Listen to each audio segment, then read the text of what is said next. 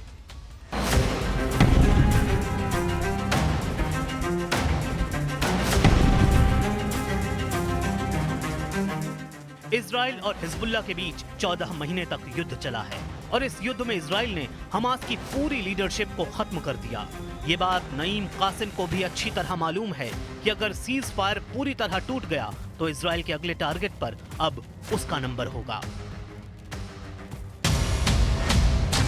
Lebanon की राजधानी Beirut की बमबारी पूरी दुनिया को याद है। जिस तरह गाजा पर बम गिराए गए, उसी तरह दक्षिण बेरूत को इजराइल ने बमों से पाट दिया। इजराइल किसी भी कीमत पर हिजबुल्लाह को खत्म करना चाहता था, लेकिन आखिर में दोनों पक्षों के बीच में सीज फायर हुआ। हालांकि इस 14 महीने के युद्ध में लेबनान में 4000 से ज्यादा लोगों की मौत हुई और करीब 17,000 लोग घायल हुए।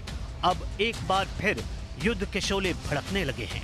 गाजा में सीज फायर करने वाले इजराइल ने साफ कर दिया है कि ना हमास के हाथ में बंदूक रहेगी, ना ही हिजबुल्लाह को हथियार उठाने दिया जाएगा।